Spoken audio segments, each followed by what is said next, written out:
నమస్కారమండి. Telangana pollution control board నుంచి assistant scientist పోస్టుల కోసం ఒక మంచి నోటిఫికేషన్ వచ్చింది. సో, ఈరోజు మనం ఆ నోటిఫికేషన్లోని ముఖ్యమైన పాయింట్స్ ఏంటో వివరంగా చూద్దాం. ఎవరైతే తెలంగాణలో ఒక మంచి ప్రభుత్వ సైన్స్ కెరీర్ కోసం ఎదురుచూస్తున్నారో, ముఖ్యంగా కెమిస్ట్రీ బ్యాక్గ్రౌండ్ ఉండి గవర్నమెంట్ జాబ్ కొట్టాలి అనుకుంటున్నారో వాళ్లకి ఇదొక మంచి అవకాశమని చెప్పొచ్చు. అసలు ఏంటి అవకాశం? దాని గురించి పూర్తి వివరాలు ఇప్పుడు తెలుసుకుందాం. సరే, మనం ఒక అప్లికెంట్ లాగే స్టెప్ బై స్టెప్ వెళ్దాం.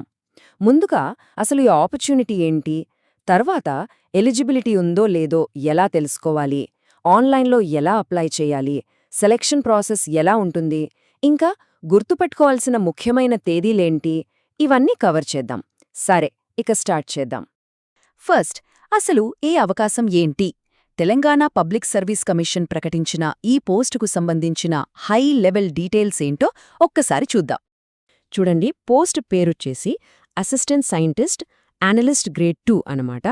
Department Telangana pollution control board. మొత్తం 20 వేకెన్సీలున్నాయి. ఏజ్ లిమిట్ 18 నుంచి 34 సంవత్సరాలు.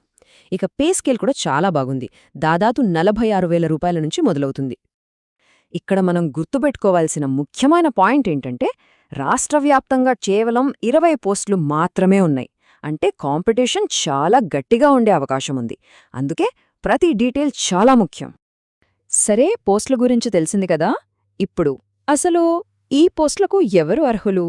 అప్లై చేయడానికి కావలసిన క్వాలిఫికేషన్స్ ఏంటో ఇప్పుడు చూద్దాం.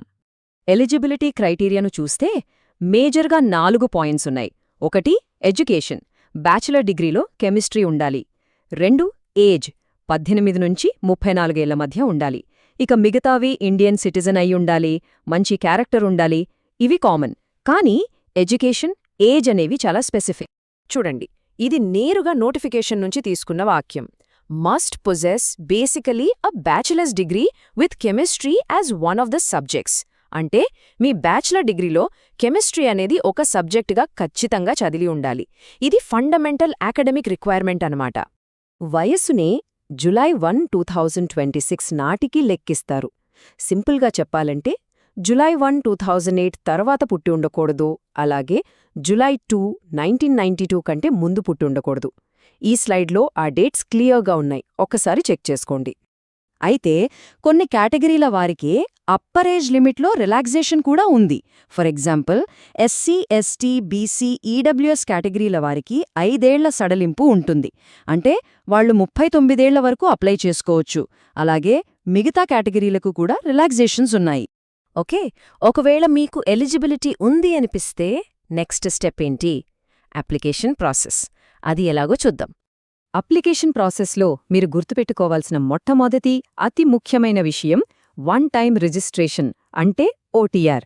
ఈ పోస్టుకు అప్లై చేసే ముందే టీజీపీఎస్సీ వెబ్సైట్లో ఓటీఆర్ రిజిస్ట్రేషన్ కంప్లీట్ చేసి ఉండాలి. అది తప్పనిసరి. ప్రాసెస్ చాలా సింపుల్గా 4 స్టెప్స్లో ఉంటుంది.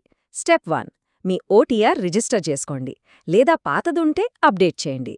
స్టెప్ 2, మీ టీపీజీఎస్సీ ఐడీతో లాగిన్ అయి అప్లికేషన్ ఫామ్ ఫిల్ చేయండి. స్టెప్ 3, ఆన్లైన్లో ఫీజు కట్టండి. ఇక ఫైనల్గా స్టెప్ 4, సబ్మిట్ చేసిన అప్లికేషన్ పీడీఎఫ్ని డౌన్లోడ్ చేసి జాగ్రత్తగా సేవ్ చేసుకోండి. ఫీజు విషయానికొస్తే ఇక్కడ 2 రకాలున్నాయి: అప్లికేషన్ ప్రాసెసింగ్ ఫీజు, ఇంకా ఎగ్జామినేషన్ ఫీజు. అయితే ఇక్కడ ఒక మంచి విషయం ఏంటంటే, నిరుద్యోగ అభ్యర్థులు ఎవరైతే ఉంటారో వాళ్లకి ఆ 80 రూపాయల ఎగ్జామినేషన్ ఫీజు నుంచి మినహాయింపిచ్చారు. ఇది చాలామందికి హెల్ప్ అవుతుంది. సరే, అప్లికేషన్ సబ్మిట్ చేసేశారు. ఆ తరువాత ఏంటి? Next selection process. అది ఎలా ఉంటుందో ఇప్పుడు బ్రేక్ డౌన్ చేసి చూద్దాం. సెలెక్షన్ మొత్తం రిటర్న్ ఎగ్జామ్ మీదే ఆధారపడి ఉంటుంది.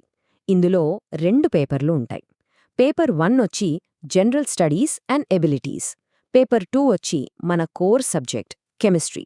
రెండింటిలోనూ 150 ప్రశ్నలు, 150 మార్కులు. మొత్తం 300 మార్కులకు ఎగ్జామ్ ఉంటుంది. అయితే ఎగ్జామ్లో క్వాలిఫై అవ్వడానికి మినిమం మార్క్స్ అనేవి ఉన్నాయి. ఓసీ, ఈడబ్ల్యూఎస్ వాళ్ళకి 40%, బీసీలకు 35%, ఎస్సీ, ఎస్టీలకు 30% రావాలి. కానీ ఇక్కడొక విషయం గుర్తుపెట్టుకోవాలి. ఈ మార్కులు వస్తే జాబ్ వచ్చినట్టు కాదు. ఇవి జస్ట్ క్వాలిఫైయింగ్ మార్క్స్ మాత్రమే. ఫైనల్ సెలెక్షన్ అనేది టాప్ స్కోర్స్ ఆధారంగా మెరిట్ లిస్ట్ బట్టి ఉంటుంది. ఇది చాలా చాలా కీలకమైన పాయింట్. ఇది స్టేట్ లెవెల్ పోస్ట్. అంటే ఇక్కడ లోకల్ రిజర్వేషన్ అనేది వర్తించదు. సెలెక్షన్ మొత్తం రాష్ట్రవ్యాప్త మెరిట్ ఆధారంగానే చేస్తారు. సో ఇది గుర్తుంచుకోవడం చాలా ముఖ్యం. అన్నిటికంటే ముఖ్యమైనది టైమ్ లైన్.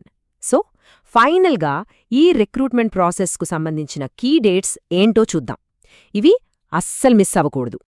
ఈ డేట్స్ మార్క్ చేసుకోండి. ఆన్లైన్ అప్లికేషన్ స్టార్ట్ అయ్యేది April 27, 2026. ఇక లాస్ట్ డేట్ May 25, 2026. అది కూడా కరెక్ట్గా సాయంత్రం 5 గంటలకి క్లోజ్ అవుతుంది. సో లాస్ట్ మినిట్ వరకు వెయిట్ చేయొద్దు. ఇక ఎగ్జామ్ టెంటేటివ్గా July 2026లో ఉండొచ్చు. సో ఇప్పటి వరకు మనం చూసిన ఈ సమాచారంతో అప్లికెంట్ నుంచి అసిస్టెంట్ సైంటిస్ట్ అయ్యే వరకు ఉన్న మార్గం కొంచెం క్లియర్గా అర్థమైందని అనుకుంటున్నాను. ఇదండి ఈ నోటిఫికేషన్కు సంబంధించిన మన విశ్లేషణ. అయితే పూర్తి సిలబస్, అఫీషియల్ నోటిఫికేషన్ లాంటి అన్ని వివరాల కోసం టీపీజీఎస్సీ వెబ్సైట్ని తప్పకుండా చూడండి. అప్లై చేసే ముందు ప్రతి పాయింట్ క్షుణ్ణంగా చదవడం చాలా ముఖ్యం. All the best.